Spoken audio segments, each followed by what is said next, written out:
At the time these offenses occurred over a long period of time, you held a position of authority over some young men. You were principal at the Apostolic Tabernacle Christian School. Is that correct? And you took a reduced plea. What was your plea? What did they reduce the plea from? I think, I'm not 100% sure, but I think it was molestation. Okay, right. That's correct. That's 5 counts. Were there others? Sir? Were there other counts that people Not didn't aware charge of. Yes, sir. you? Okay. No, sir. So you ended up with 5 counts of a reduced charge, 5 different victims, and it works out to where you got a year for each victim.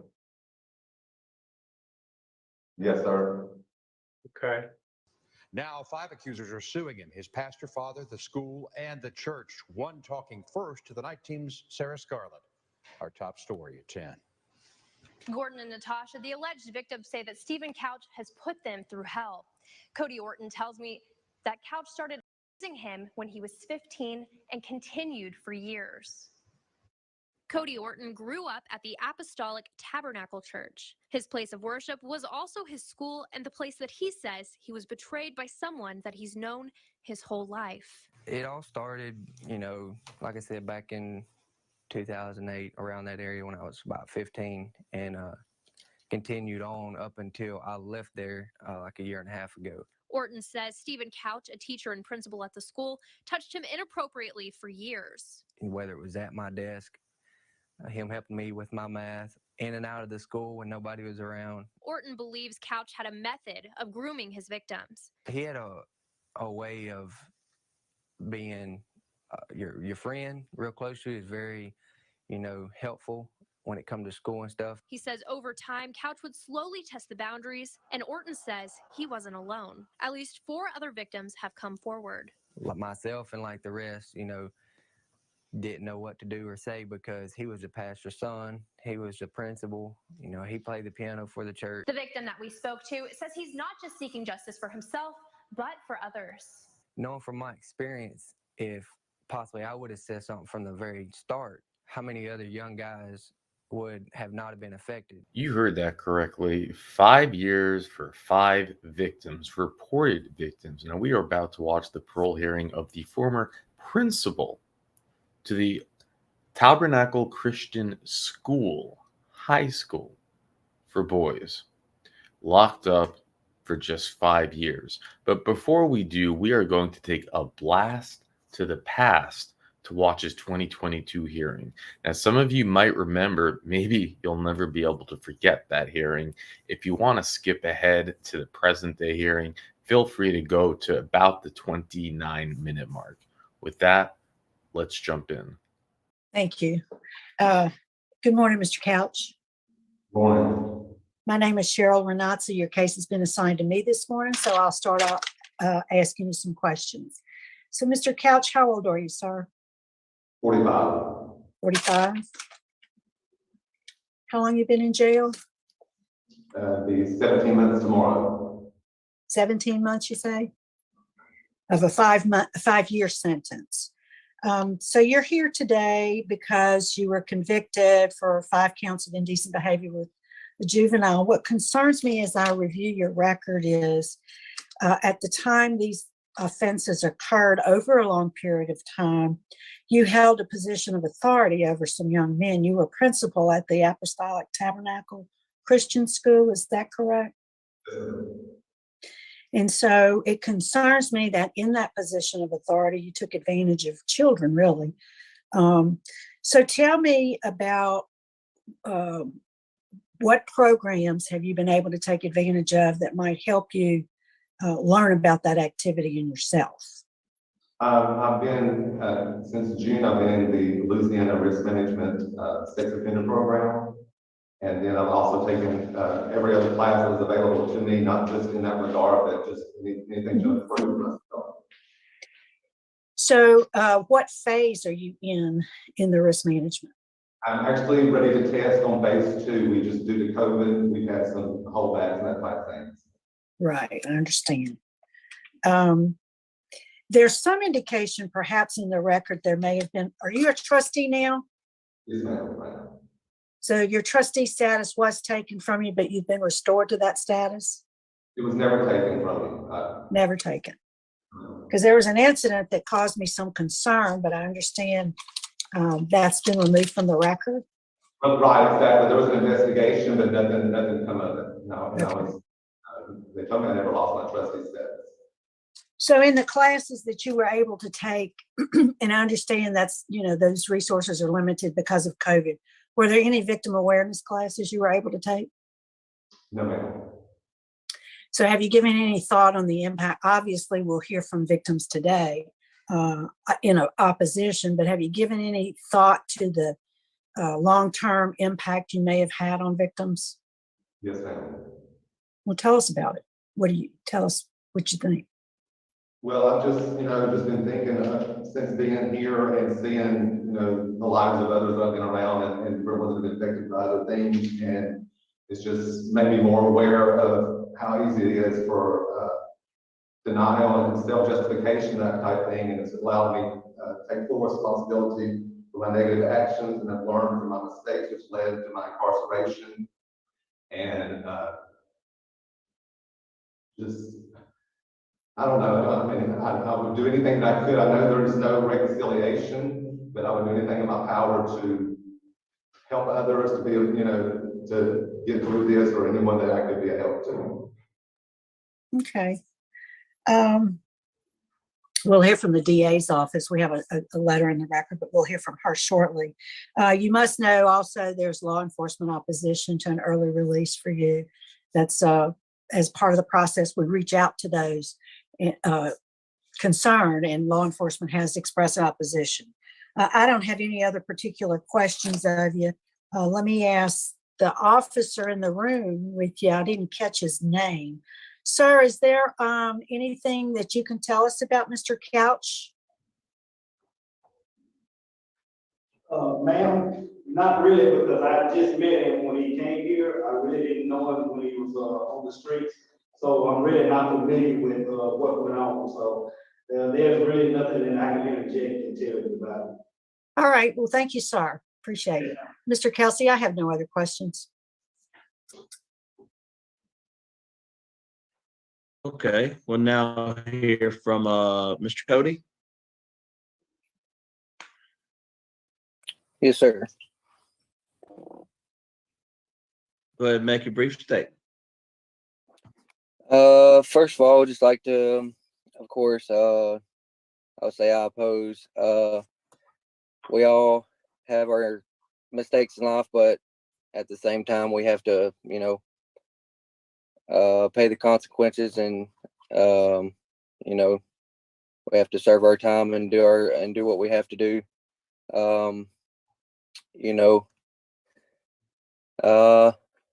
So I oppose. The time must be served. Justice has to be served, and then, I will say that all is forgiven. I don't hold any bitterness, any grudges. So I do forgive for what has happened, but at the same time, justice has to be served, and that's just the way it has to be. So. All right, thank you. Yes, sir. Now we'll hear from Keith. Yes, sir. Okay, go ahead and make your statement. All right. My name is Keith Thornton. I currently live in Paragould, Arkansas now. I will say that I am in opposition. And if y'all don't mind, I'll go ahead and basically recite some words that Stephen has Michael Couch has once said to me. So there was one day in particular, we were at school. Needless to say, I got in trouble. I was given lines, whole 9 yards. Ended up being like 2 or 3 days after the lines, and we were still writing them. And our fingers were hurting, and we was begging, please take away these lines. Pete, please take away these lines. He said, y'all listen to me for a second. I'm about to give y'all some words of wisdom. And he said, in life comes choices. And sometimes we don't always make the right ones. And with bad choices come consequences. You got to suck it up and suffer the consequences you were given. So that's what I'm here to say today. Like Cody said, I ain't got nothing I hold against him. As far as bitterness, anger, all is forgiven, because I ain't got time to deal with bitterness. I ain't got time to deal with all that. I'm trying to push it out of my mind, whole 9 yards. I'm about moving forward. But like Cody said, time must be served. A lesson must be learned for the future of other young men, and to protect them from a situation like this happen again. A full lesson must be learned. So a full sentence must be served. Thank you. Thank you, sir. And now we'll hear from Kevin. Yes, sir, I'm here. Go ahead and make your statement, sir. I like to say that it is, it's been hard going through the things that we've had to remember of going through since, for me, since 5th grade. I was really close to this family and close to Stephen himself, and I called him a dear friend, and it has done more than wrecked our lives. We pulled out because of the lies that's been told, because of the truth that wouldn't be spoken. They wouldn't tell the truth. So, it's hard to hear that, I went through these meetings and that I've learned my lesson. Whenever I'm hearing stories that it's not true. I don't believe for 1 minute that he's sorrowful, because he never said he was sorry in the courtroom from the beginning.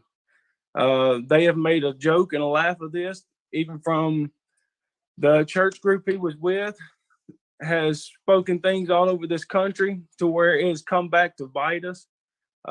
Churches that we tried to attend that we thought we had faith in, we moved to there, just to find out that this just keeps following us. And it's just been one thing after another. And so I'm opposed for him being able to get out. I think he should serve his time, for one main reason, because I don't truly believe that he's truly sorry for what he's done. And what's going to stop him from doing it again to somebody else?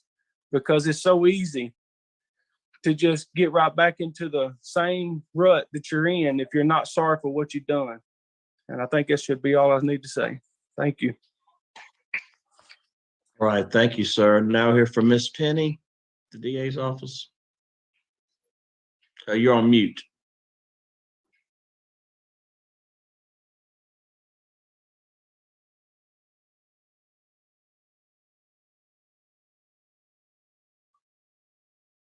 Got it. Am I off? All right, mute? we got you.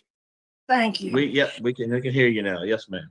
All right. My name is Penny Desir. I am the district attorney who handled this case in Franklin Parish. And I really appreciate the opportunity to come in here today and tell you how strongly opposed I am to any kind of early release for Michael Couch.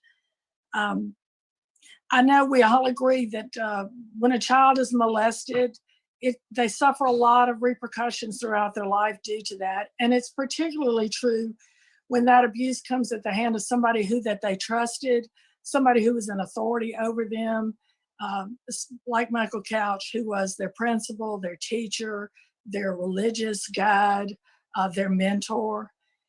I don't believe, like these victims have said, that Michael Couch is remorseful for this. I never saw any signs of remorse. He says now in his statement that he wants to do whatever he can to help these victims recover. Well, serving his time would help them recover. I mean, I look back now about these meetings that I had with these victims, and we entered into this plea agreement, and I led them to believe that he would serve 75% of his sentence. That was based on my experience of sex offenders over the past 3 decades. And he's only served about 21% of his 66-month sentence. And I just do not think that's enough. I do not think that he has been rehabilitated. I think he's got a lot more to learn and to own when it comes to this to the damage that he's done.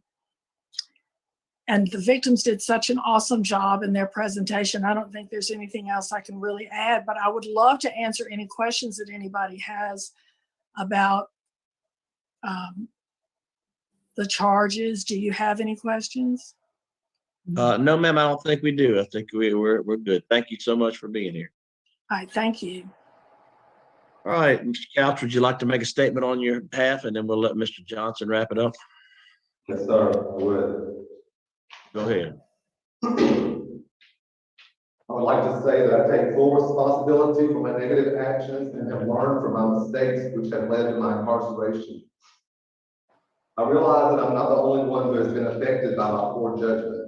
I sincerely regret the harm that has been inflicted on everyone involved, as well as the emotional hurt that has brought to my family. Since being incarcerated, I've used this time to improve myself by taking every class available to me. I completed the following Department of Corrections Certified Treatment and Rehabilitation Program classes: Louisiana Risk Management Module 1 and 2, IC3 Literacy, FDIC Money Smart for Young Adults, and the Reentry Program. The Reentry Program consisted of 100 hours of training in DOC Standardized Pre-Release Program and the TUCU Standard Workbook, the Delta Community College Job Skills Computer class, and the Delta Community College Work Release Finance class. The Risk Management Sex Offender class has given me a better understanding of overcoming the denial and justification of my negative actions and behavior, and how to avoid making future mistakes. I've been a trustee for the past 15 months, and I'm currently the reentry orderly and class facilitator. I realize that I can't make restitution. However, I'm willing to use my knowledge and experience as a facilitator in other programs to help others who are trying to overcome past mistakes and face the challenges ahead. Upon my release, I will return home to my wife of 25 years and my daughters who have supported me through all of this. I will also resume work and be able to financially support my family again. If granted parole, I will abide by all regulations, and I'm willing to continue any counseling and attend any programs required. And I want to say to all the victims and everyone involved, I sincerely apologize, and I am very remorseful and sorry for what has been done. Thank you. All right, Mr. Johnson, would you like to wrap it up? Yes, sir. Honorable members of the parole board, Mr. Sayre, and the victims. I am Eric Johnson. I represent Mr. Couch. I was retained by his family to represent him at this hearing. I have gotten to know Mr. Couch as well as his family over the past several months. I can tell you that after almost 30 years of doing this for a living as a criminal defense lawyer, I have developed a level of understanding of the parole process and the responsibilities which all of you face who sit on these panels and make these very difficult judgments in deciding whether or not to grant parole to offenders who come before the board. I further understand that parole eligibility is a privilege and not a right. I really sympathize with y'all because you have the awesome responsibility of conducting these hearings and making the judgments which you have to make with regard to granting release to offenders who appear before you. I would want to stress that Mr. Couch, of course, makes no excuses for his criminal conduct and what he did with these children. It is inexcusable what he did. The fact that he victimized those children, and as Ms. Renata stated, did so when he had a position of authority or control over them, makes it, I think, especially egregious conduct. However, Mr. Couch did accept responsibility for that conduct when he pled guilty. He did not put any of these victims through a trial, and often, unfortunately, that is not the case. A lot of victims are put through the trial process, which is a stress and strain upon them, as Mr. Sayre is well aware. She tries these cases as I do, and it's never a good thing for the children involved to have to go through that process. Mr. Couch spared his victims in these instances that traumatic experience of having to go through a trial when he pled guilty. When he got sentenced and was remanded to custody, he immediately began that process of rehabilitating himself. And I think you have letters, Ms. Renata, or someone had asked, one of the board members had asked if the staff member from the Franklin Parish Detention Center knew Mr. Couch. Unfortunately, that staff member does not know him personally, but you have some letters from Deputy Sheriff Mark Kemp from the Franklin Parish Sheriff's Office in support of Mr. Couch and his being granted parole, as well as Ramian Crockett, who also is employed at Franklin Parish Detention Center, where Mr. Couch has been serving his sentence in support of his release on parole. The mission statement, I think, of DOC is, as you are all aware, is to punish offenders and to encourage rehabilitation. Mr. Couch has been punished in the sense that he's been incarcerated. However, I think the punishment that he receives for his criminal conduct goes far beyond the time he spent in jail at the Franklin Parish Detention Center. He did a lot of harm to his family, his wife, and his 3 daughters. And I would state for the record that they would be here on this Zoom. I think they had been given information that the hearing was actually going to start at 11:30, and they are, Mr. Guthrie, who works with me, tells me they are in a Zoom waiting room in this hearing somewhere, and that they are 100% behind him and behind his release.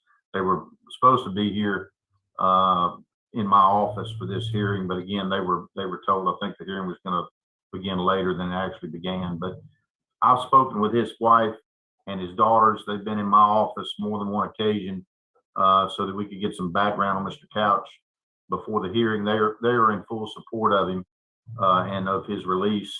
And again, he basically did irreparable harm to his family in what happened and what he did.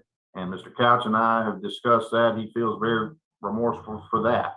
He feels remorse for what he did where these victims are concerned. And I believe has done everything since he's been incarcerated to try to better himself by taking every available course in class that he could take. And of course, with the restrictions and the problems with COVID, he's not been able to complete some of those courses. He is in phase 2 of the sex offender course. And I understand that the board would certainly want that course to be completed by Mr. Couch as a condition of any kind of release on parole. My understanding is that he can complete the course while on parole. And I know from experience in representing sex offenders that if he were granted parole, his parole officer would make certain that he was in counseling or sex offender courses and counseling that they have sex offenders take while on parole supervision. And of course, the board is well aware of what consequences, collateral consequences come with sex offender status with regard to registration and notification and everything Mr. Couch would be forced to do if he were released. I think that, again, the board has a difficult decision in this case, as it does in every case. These cases, I think, are more difficult than when you're considering parole eligibility for a drug offender or someone who's up before you who's committed a property crime. Certainly, these are hard cases, and they're hard cases for the board to consider. But I do think Mr. Couch has done everything he could possibly do after being committed to custody in the Department of Corrections to better himself and to deal with the problem that he had that led to his conviction and his incarceration. And again, I want to apologize to the victims who've been present by Zoom today. And I certainly sympathize with what they were put through by Mr. Couch. I do believe that Mr. Couch has reformed himself as much as he could since being incarcerated. Thank you. Yes, sir. Thank you for your comments. You're welcome. All right, is the panel prepared to vote? Ms. Renata? Yes. First, I'd like to say thank you to Keith and Cody and Kevin for your courage in being here with us today. Your participation, your words were very important to the process. So thank you for your courage to do so. Thank you, Mr. Johnson, for your presentation. It was very helpful. Thank you. Mr. Couch, it is a difficult case, and I do agree that you caused irreparable harm to these men, these young men, and your family. And there will be conditions after release, as mandated by law in terms of sex offenders.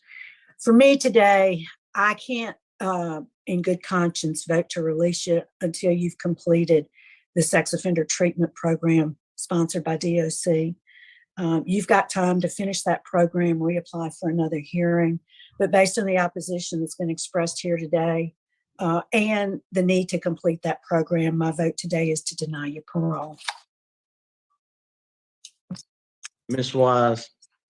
I too want to thank all the victims who were here today. I thank you for your courage for participating in the process. It was very, very helpful. I concur with my colleague. My vote is to deny as well, for the same reason it's been outlined on the record. Best wishes to you, Mr. Captain. All right, you have 2 votes to deny your parole. So I'm going to vote to deny your parole for the same reasons as stated. 3 votes denied. Today your parole's been denied. Good luck.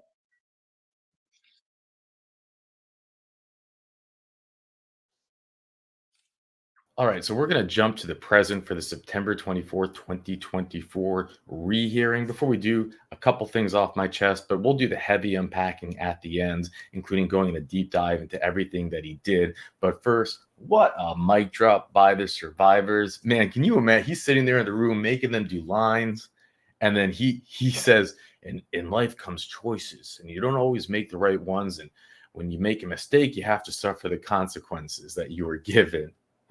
Mic drop. Bam.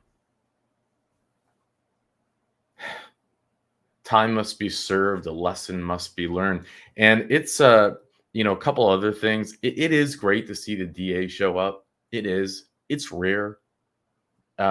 Especially in 2022. They seem to be showing up a little bit more now with the new board, the new governor. But it's still a two-faced comment, Oh, we wanted to protect them from going to court. And we'll find out why that just doesn't seem to be at all the legitimate reason at all. And the idea that you take a principal, and you give a year for each count and then don't even investigate the other counts, which, come on, we all know. So it's a two-faced comment. It's bull. And I hate it. I hate when they talk out of 2 sides of the mouth. They try to get it in every way that they can, and it pisses me off. It really does. But also, you just didn't get anything from what he said. Like, this is an educated man. He's the principal, and what statement did he make? There was nothing there. But I don't know. Let's see if he's learned anything in the past couple of years while sitting in prison. And so with that, let's just jump in. So you are Michael S. Couch. You mentioned your DOC number. You are classified as a first felony offender.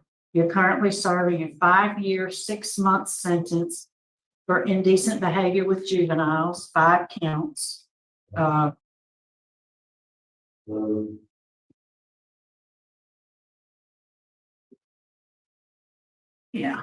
Let's see. Your parole eligibility date is determined January 9th, 2022. You do not earn good time, and your full term date is September 10th, 2025. Is that information correct, sir? Yes, ma'am. Okay.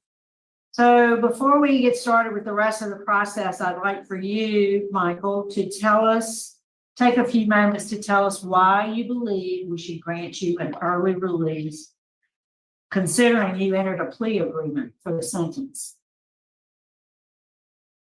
Yes, ma'am. First, I'd like to start by saying that I'm truly remorseful for my negative actions in the past, and to everyone that is directly and indirectly affected. Over the past years, I've tried to show that remorse in every way that I can, although I was limited to contact as well as resources. And I just want to do everything that I can to prove that. I feel like that I've learned from my mistakes, and I can take full responsibility without letting it dictate the man that I am today. and choose to become even moving forward.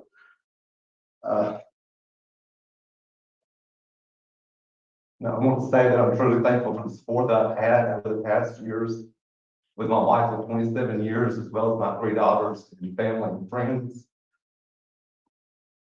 And I feel like that I've taken every opportunity that I can to better myself, as with every class that's been available to me, and even facilitating those. I've been a trustee since November of 2020, and I've been working in the reentry department since September of 2021. And like I said, I've taken every opportunity that I can to make the best of a bad situation, and I want to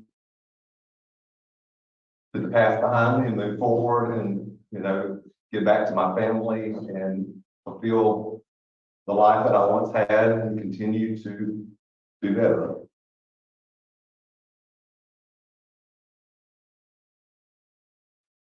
Let's hear from the folks who want to speak on your behalf. And I'm assuming that's going to be the folks that are in the room with you. Yes, First, ma'am. I'd like to hear, as I mentioned, folks, we have a total of 10 minutes. So I'll ask your father, Mr. Couch Sr., to start. I guess I'm assuming he wants to speak. Yes. Well, on behalf of Stephen, I want to say that I know that he is very missed by his family. He was the center of his family's life, and his actions took him out of that. And I would like to see him back in there for their sake and their strength. And I do believe he will be all he needs to be for his family. Thank you so much. All right, anybody else? I'm his wife, Candy, and we've been married for 27 years. We have 3 daughters. And as his dad said, Stephen is the center of our world. We have stood behind Stephen and supported him through all of this. He will be coming home to a family that's been waiting on him, to a family that needs him. Our youngest daughter is 16, and she, needs her dad in her life, especially in this day and time. And I know that Stephen is very, very remorseful and sorry for his actions and for the pain that he caused the victims, and just not the victims, but their family, and also to his family and to his friends. And he is a great father, a wonderful husband. His work ethics, you just can't compare anything to it. He has he has a good name in his job that he does out here. And just humbly asking if you would please grant him early parole on his first parole. There was some stipulations that was put, and he has done everything that was asked of him since that first parole hearing.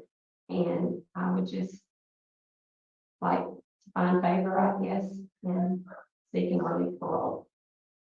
Thank you.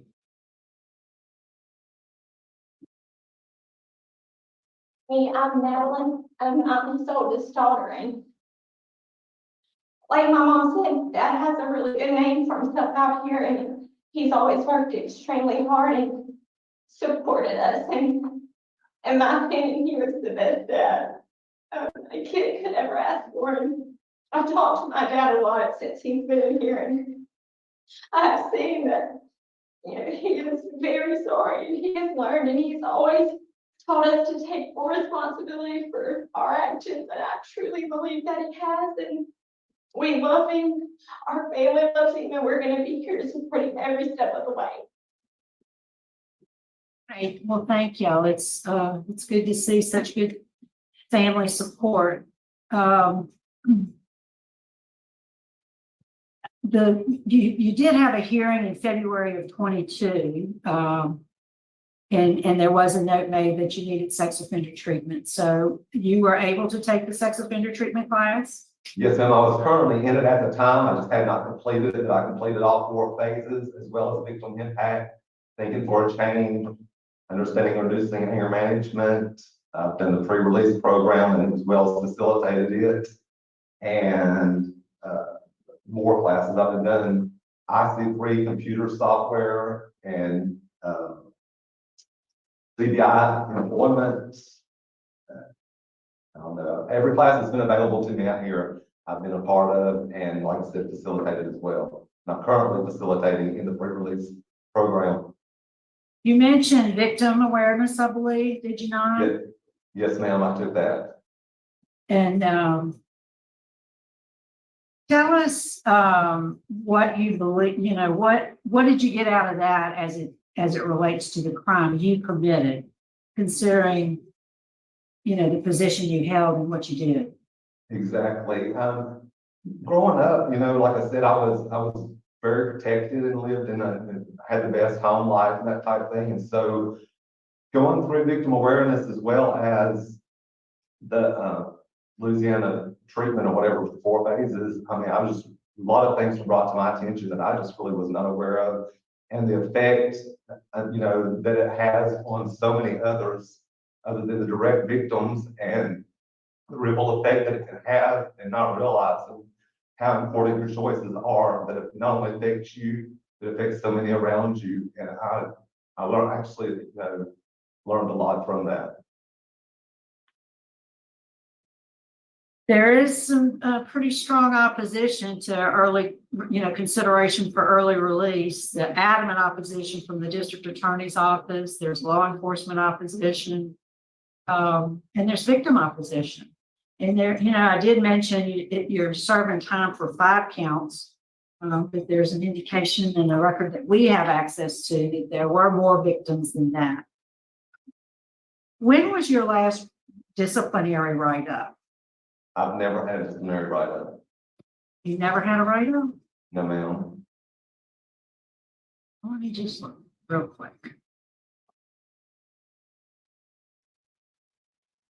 Well, it's an incident report, excuse me. There was an incident report that involved you in January of 2022. I've never seen an incident report. It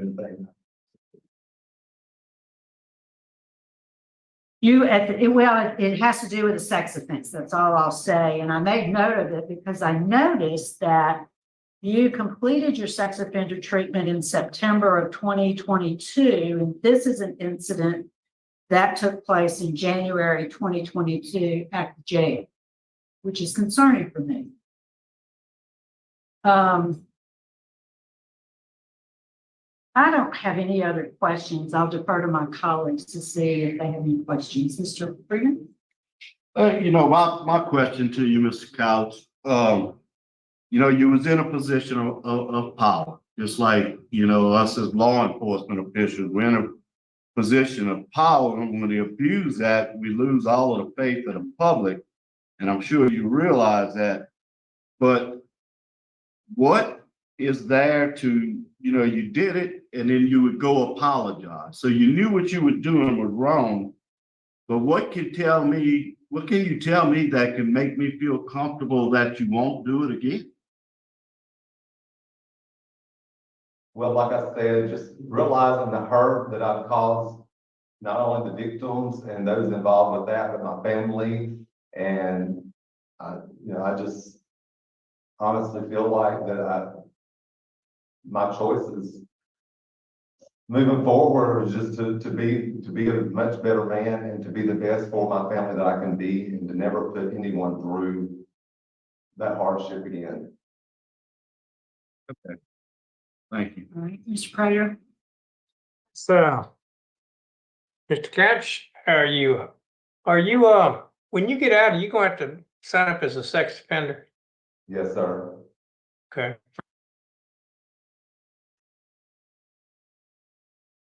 Is it indefinite?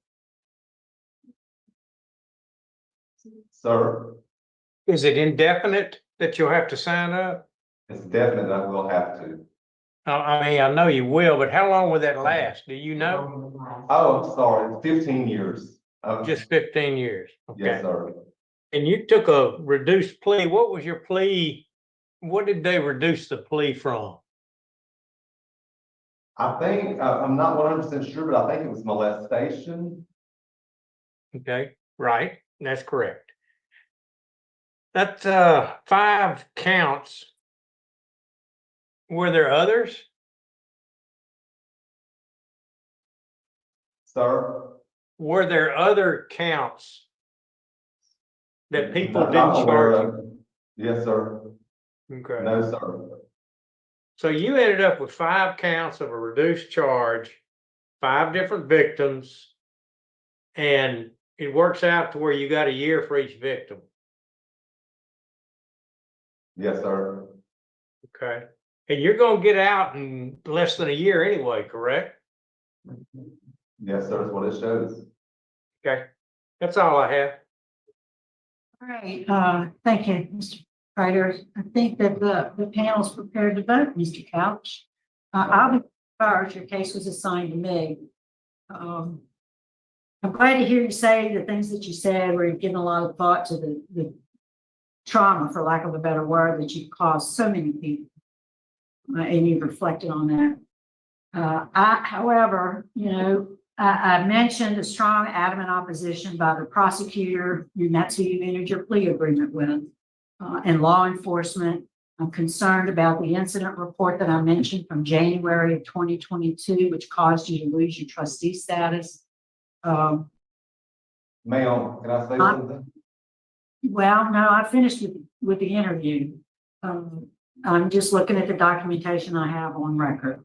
My vote today is going to be to deny your parole. Mr. Freeman?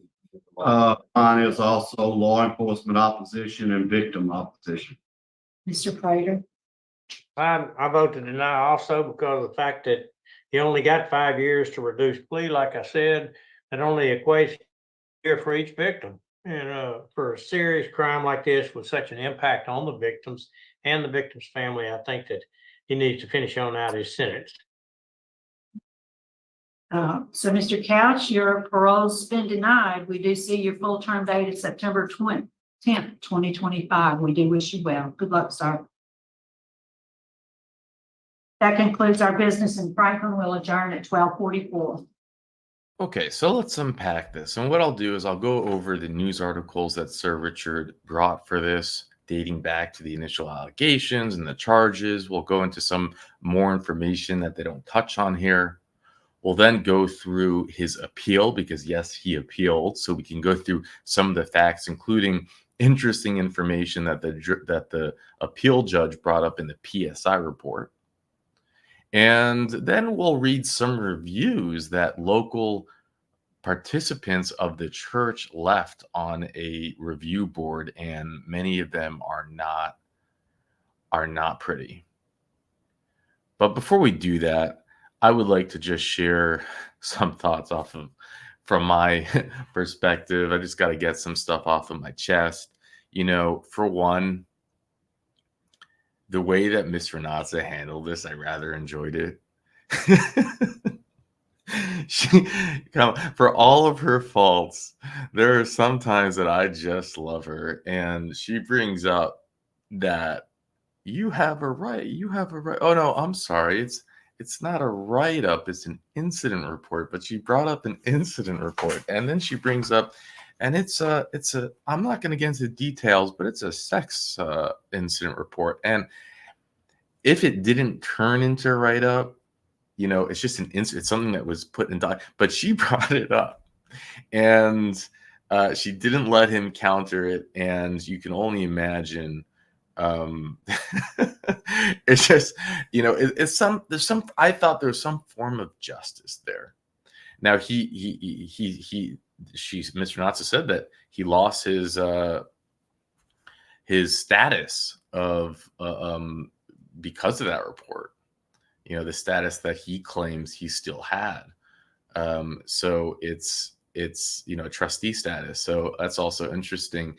But then there's the sheriff who is really I'm all in on the sheriff Kool-Aid, and I thought he just laid it out the points quite succinctly. It's like, wait, you got these years for these charges? Like, Are you kidding me? And I was going through the appeal document. By the way, he was facing up to 200 years in prison because there's like kind of like an enhancement because he was a teacher. Otherwise, it would have been 100 years in prison if he was just a regular person, just for the maximum sentencing if he would have been hit with all those counts. I also, when you hear his statement, what he says, it was just so lame. It's hard. You got to remember, like, this guy's been locked up. He has only a year left. And what's his speech? I've taken every opportunity to make the best of a bad situation. I want to put the past behind me and move forward. Get back with my family and continue to do better. He starts with, I've tried to show, over the past year, I've tried to show remorse. I just want to do everything that I can. I've learned from my mistakes. I want to say that I'm truly thankful for the support that I've had from my wife of 26 years and my 3 daughters. I've taken every opportunity to make the best of a bad situation. Have you heard of a more hollow, disconnected statement? Like, you were a principal. You were a teacher. You were a place of like, that's what you say? It's crazy to me. And the whole idea that it's just so disingenuous. It's so weird. Like, are you telling me that you've just been in jail in prison for all these years and you are still too egotistical to come up with something that at least you could have at least faked remorse? Over the past years, I've tried to show remorse. How about come up here and show remorse? Like, what do you learn from mistake? I've learned from my mistakes, for the record, and we'll go through this, but in the indictment, it says that he started from 2004 until they reported him in 2016. That's in the indictment. That's what, again, you know me with my math, 12 years of mistakes. And we'll go over, more of the details of it. It was, and then you have with the family, and look, I almost feel like the family are victims themselves. There's so much going on here. He is, you gotta say, lucky to have a family that's so supportive and idolizing him, and almost like to the extent is like, man, if I could sign up for that, I don't feel like I can. It's this is crazy. He said, but it also, but something that's just off, and we've seen this before with these short sentences. The dramatics and the emotion, it's almost as if he's up for a commutation hearing facing life and they're never going to see him again. He's getting out in a year at the time of this hearing, and we see more emotion and more dread and more like pain, it seems, and from them than we see in cases where people are facing life sentences on these decisions. It's hard to really wrap one's mind around. Then you might say, okay, well, where were the victims? Why weren't they here? Why wasn't the DA here? I don't have the answers for that. It could be it's a communication thing that they weren't notified. I don't know. It could be that they just felt, you know what, we made our point. We got our point across. There's a year left. We're not going to get involved. There could be so many reasons. There could be pressures. There could be, but I mean, the DA should be there though. Why the DA wouldn't show up is beyond me. This is a principal of a school. How are you not taking this seriously? So now we'll go down to the facts. I guess I've said my part. I guess I've said my part. So let's just read. What I'm going to do is I'm going to read. I'm not going to share the screen because there's so many ads on this screen, videos and movements. It's not readable even. So I'm not going to share it, but I will jump to the appeal and share that. Let me just read it to you. So the charges are based on incidents ranging from 2004 to 2016 and involved a male students at the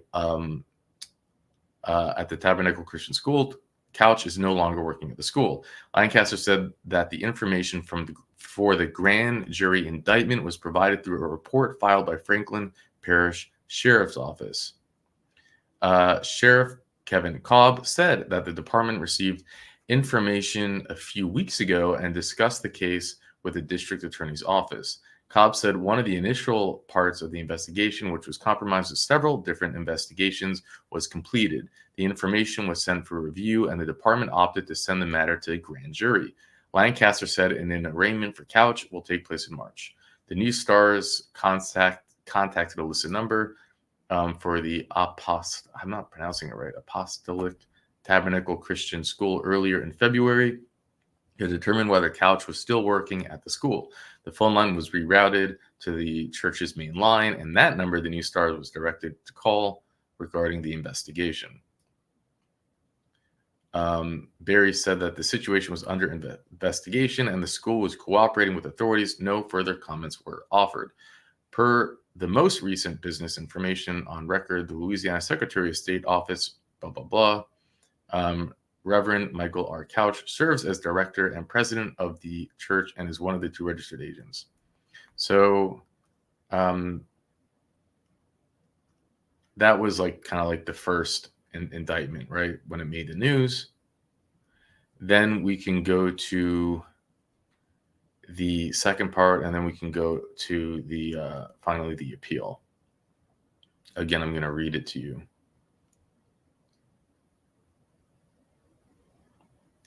So there was a civil lawsuit, which we saw in the initial kind of like news clip, and I don't have any update on that civil lawsuit and what happened. Did they win? Was it settled? There's no information out there. But a civil lawsuit in Franklin Parish is seeking damages from the church following the allegations that surfaced in 2018. 5 plaintiffs are named in the lawsuit, including 4 adults and 1 minor.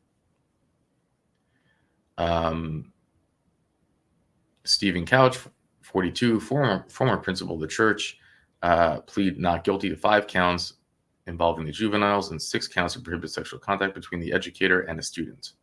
The criminal case remains ongoing with the pretrial hearing set for January 8th and trial set for January 22nd. The civil suit was filed December 3rd. So, anytime there's a civil suit, of course, one can imagine that he probably would have said, see, it's all money related. It's not true. It's a conspiracy against me. I can only imagine that those were things that were going on, but I'm just speculating. I have no proof of that, right? The file state and Stephen Couch was the first teacher and later the principal at the Tabernacle School. Michael Couch was listed as a father. The suit alleges that Couch touched the accusers multiple times when they were students ages 14 to 18 at the school. It alleges that the incidents took place from 2004 to 2017. He accused Couch of starting to touch him as he received help with math. The filing states that the defendant would kneel beside the desk and allow his hands to touch his legs before sliding it onto his private parts. The stories of other accusers are similar. Joshua Sandman alleges that the Couch touched his private area after he requested help with school work. A third accuser also said touching would occur when he needed help at school.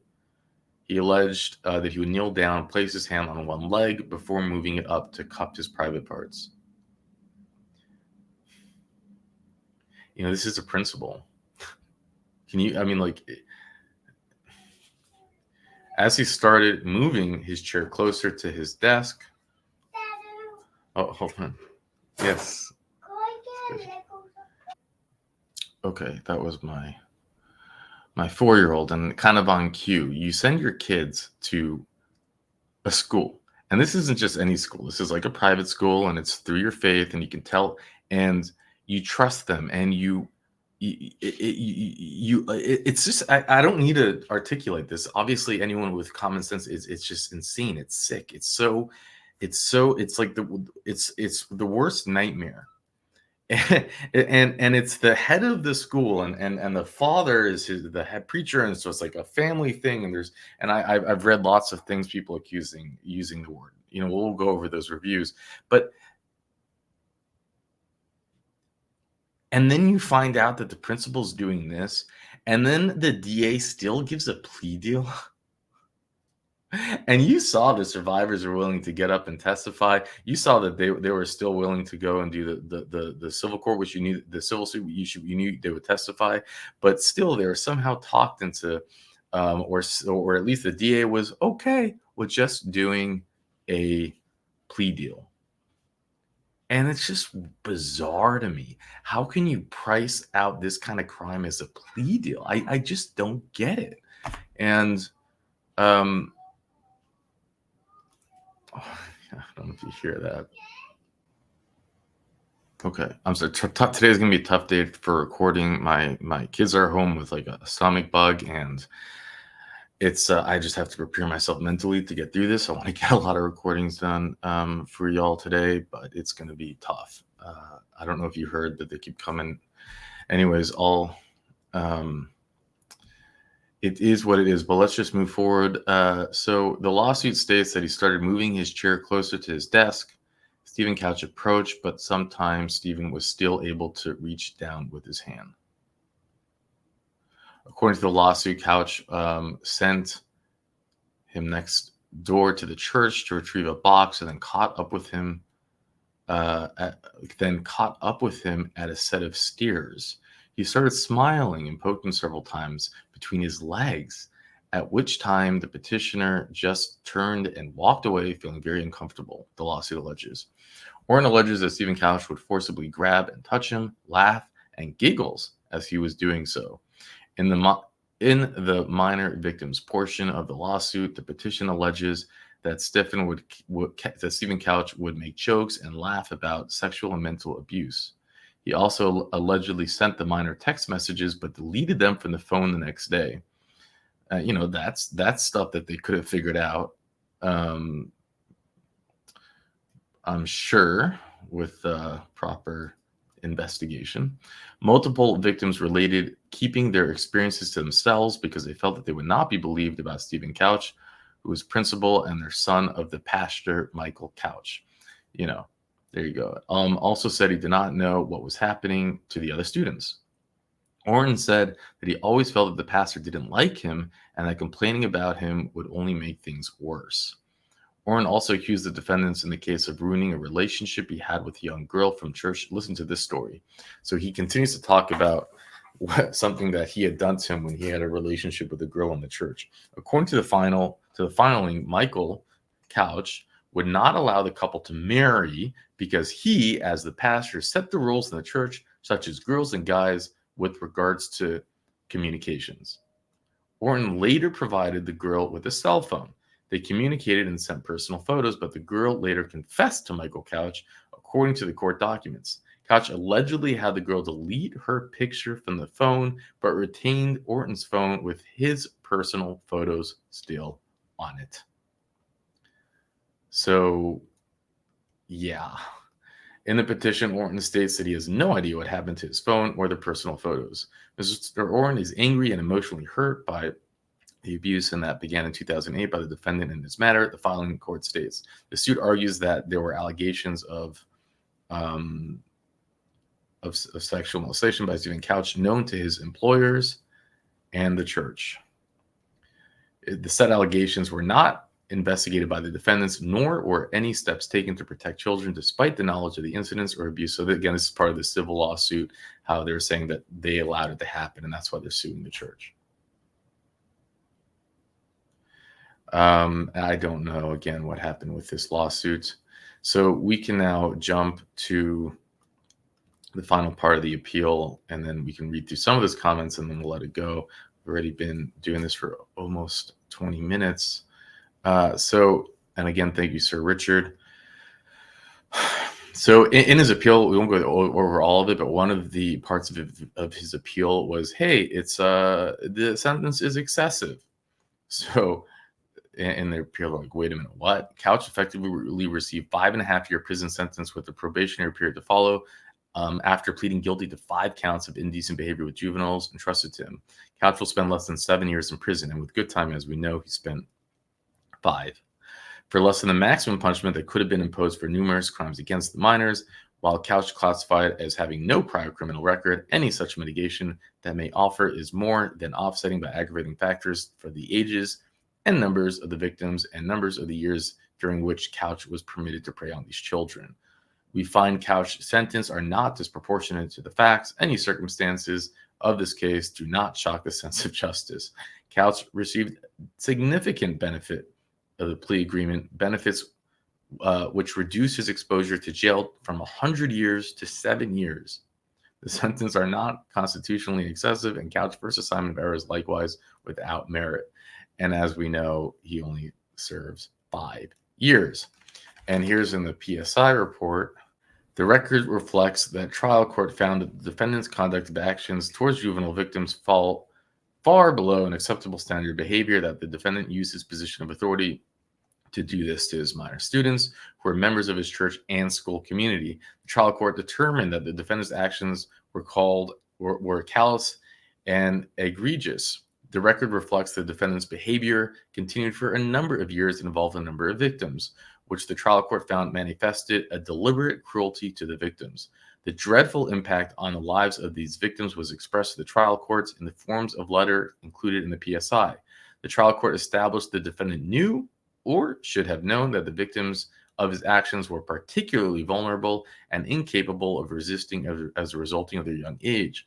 Furthermore, the defendant continues to express a lack of remorse for his actions towards the minors placed in his care, even going so far as to note in his pro se brief to the court, listen to this, that the minor victims in their early teens were some of his closest friends. This is what he puts in his pro se brief to the court before his sentencing. Can you imagine? How does a principal even, how is he so, his brain so warped that he would even say friends? They're not your friends. They're your students. I mean, it just shows. Couch continued in his pleading to offer an apology for any of my actions that appeared inappropriate. You see that too? He's not taking responsibility.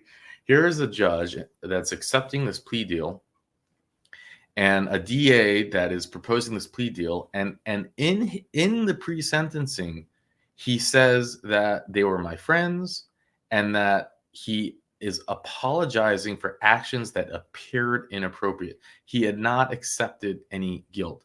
Now, you might say, well, he's saying that because of the civil lawsuit. Maybe. But I don't understand. I guess I don't understand that. I mean, once you're guilty, you're guilty. How are you, Such an assertion falls far short of my acknowledgement of an apology for the serious, inappropriate, and harmful conduct of the defendant. The records reflect that the defendant's actions resulted in serious emotional harm to several of the victims, and it was trial court's opinion that the victim would likely never be able to blot out of their memories the action of the defendant. Couch was originally charged by the grand jury with 5 counts, sentencing exposure for up to 100 years, but because of it, actually him being a preacher was 200 years. So yeah, that's his appeal. And I'm just gonna, before I let you go, shoot, we're way over time. I will just read you some of these comments. It's like a message board Richard found.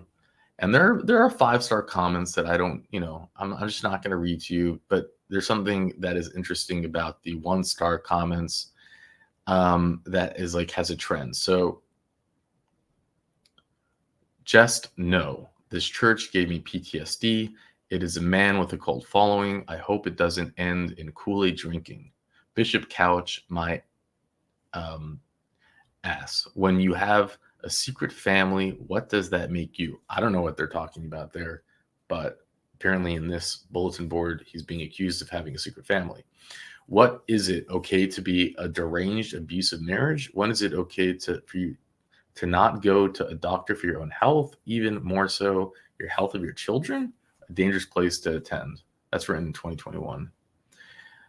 The hypocrisy this is another post, is drenched in is simply astounding. False doctrine is adamantly tough, and specifically that God is too small to do his own work, must rely on a man, pastor, to do the work. You can't be here 2 minutes without hearing man, God, at least 3 or 4 times.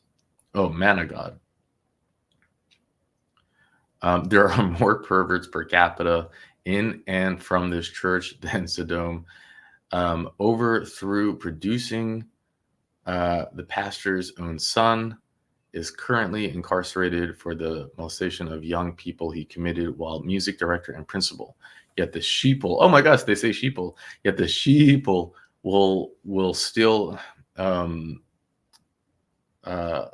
writing glowing reviews and how wonderful everything is in Denmark. Sodom, sorry. Much has changed in the 25 years plus that I attended, not for the good either. The man became lifted up, idealized, and even worshipped, not so much for open confession, but by service and words spoken by psychologically affected the heart of mind, many of the program's followers. I mean, it kind of goes on like this. Sickest, most disgusting place I've ever been. Pedos everywhere, abominations, wicked. Mr. Couch is just like his brother and his daddy. Wow. They're all perverts. When there is a child, grew up thinking that men should be catered to, resulting into, okay. It's not pretty, but this, anyways, my takeaway from this entire hearing is still the DA, the justice system failing completely. This man was put in charge of children and he gets away with it, really gets good time, gets out in 5 years. How is that possible? How is it possible? But at least the board did their thing. They denied him. They denied him with pizzazz, with style. And with that, I'll let you go. So there was one day in particular, we were at school. Needless to say, I got in trouble. I was given lines, whole 9 yards. Ended up being like 2 or 3 days after the lines. And we were still writing them. And our fingers were hurting and we was begging, please take away these lines. Pete, please take away these lines. He said, y'all listen to me for a second. I'm about to give y'all some words of wisdom. And he said, in life comes choices. And sometimes we don't always make the right ones. And with bad choices come consequences. You got to suck it up and suffer the consequences you were given. So that's what I'm here to say today. Like Cody said, I ain't got nothing I hold against him. As far as bitterness, anger, all is forgiven because I ain't got time to deal with bitterness. I ain't got time to deal with all that. I'm trying to push it out of my mind. Whole 9 yards. I'm about moving forward. But like Cody said, time must be served. A lesson must be learned for the future of other young men and to protect them from a situation like this happen again.